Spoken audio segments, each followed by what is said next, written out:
gathered here to speak on a topic ecosystem restoration on an auspicious day, World Environment Day 2021.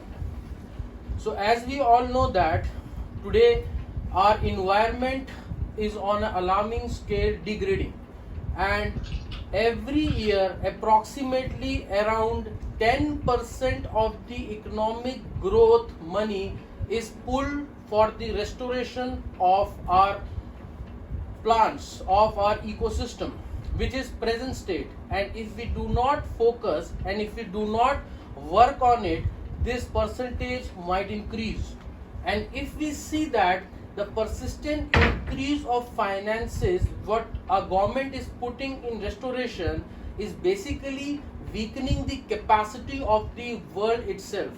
I mean to say that the amount of finances which should be diverted for a vital cause, those are like education, like health, like employments, there the finances should be diverted, but because of our not seeing this environment as a serious thing, we are diverting our finances unnecessarily for this restoration because of our own fault.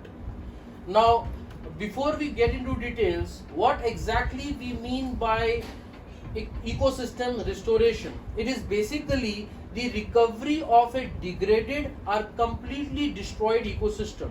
It is basically a conservation of a fragile or an intact ecosystem. It is basically we planting trees. It is basically we reducing the pressure or stresses on an environment. Today we all know that UN is unfolding a 10-year charter, the coming 10-year charter. I mean to say from today to 2030, this coming 10 years decade down the line, ecosystem restoration project is being outlined by United Nations. The main aim of that project is to prevent, halt and reverse the degradation of the ecosystem which is happening across the world. Now, the most important thing to underline the fact is that we live in this ecosystem, and by restoring and revamping this ecosystem, we will basically help to meet the 17 goals, sustainable development goals. The most important of those goals are we will end the poverty, we'll end the climate change, we'll end the mass extinction of species. We should know that approximately 1 million species are extinct and things are going more worsen.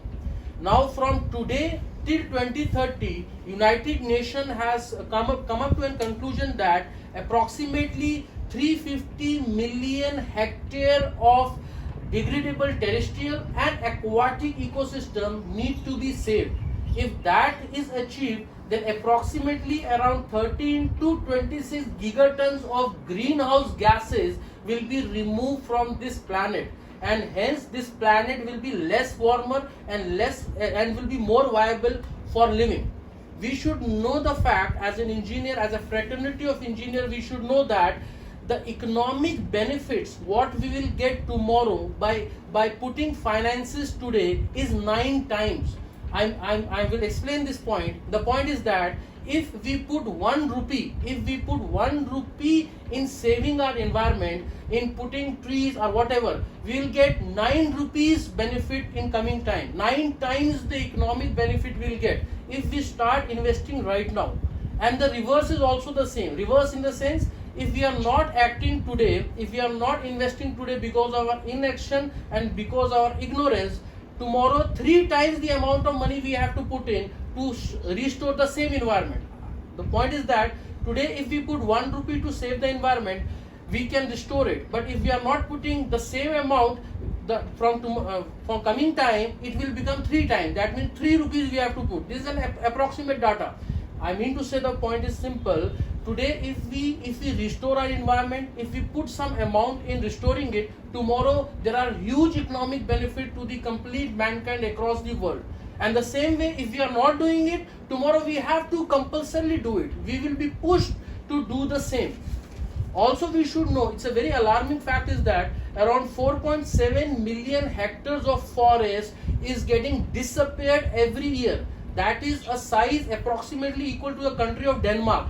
A size of a Denmark, that amount of size of forest every year are getting extinct. They are getting because of fire, because of unnecessarily cutting, because of urbanization, because of industrialization. All different facts which is related to human they are pushing this. The amount of size of Denmark of forests are getting extinct, and approximately half of the wetlands have been disappeared in the last century. And we know that wetlands are the lifeline for the species, like for birds, for swans, for ducks, for different organisms which are living, which are lifeline of this earth. But half of the wetlands have been extinct, and another half is also on the verge of getting extinct. Now we should realize the fact why this pandemic happened. This pandemic happened because of our carelessness, because of the shrinking habitat of the animals. They are not getting home. They are not getting home because we are shrinking their habitat. Now because their habitats are getting shrink, they are getting confused. They are coming towards the town. Because of this unnecessarily interaction of animals and human beings, different pathogens are getting created. Now this is one of the reasons why this COVID-19 happened. And another sign of COVID-19 is that because we were very careless in the last century, this COVID-19 taught us that environment also repair itself. It has its own mode of repairing also if we are not doing it. But the harm is that time we human beings are literally locked down. So we should not. This should not happen in future. For future generation, this should not happen. It should be a balanced way. We should restore the environment as well as we should work for the economic development also. Now, what are the solutions? The solutions are, we should be very clear of the fact is that approximately of the size of a country called China or USA, that much billion hectares of area of forest need to be recovered. So for that, complete 7.5 billion human beings have to come together. It is not just some community, some fraternity or some private or government organization are working. No, everybody across the world who lives in this planet Earth has to contribute. This is the bottom line. Now, how to help? These are very simple. We can grow trees. We can clean the beaches. We can sustainably. We can opt for that food which are sustainable. We should know that we should take some actions. Now, what actions we can take? One, we can volunteer for the different programs going on across the world or across the state or nation which are towards the restoration of the ecosystem. We can volunteer that. Secondly, our own self we can make a community and we can go and clean the beaches. Thirdly, we can go green. We can go green in the sense we can plant trees at home, at offices, at public spaces in our own sense. Now this is actions we can take. Secondly, we can go for choices. Choices, I mean to say, first choice is that if you have money, you can donate.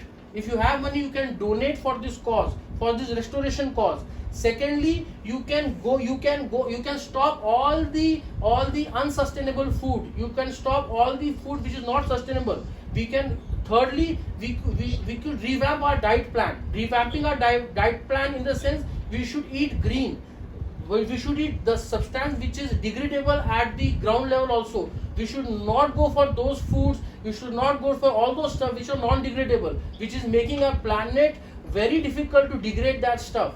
And lastly, my point is we should raise our voice. The way we are sitting all together today to discuss this point is a phenomenal thing. The same thing should be discussed at different levels, at private level, at government level, at state level, at school level, at college level. Everywhere this awareness should be there, because as I said, it is the complete responsibility of the mankind. If everybody is conscious that in coming 10 years, as I was reading somewhere, scientists has clearly said that if this 10 years we are working towards this point, we are doing our all needs which are required to restore this planet, then only after 2030 things will change.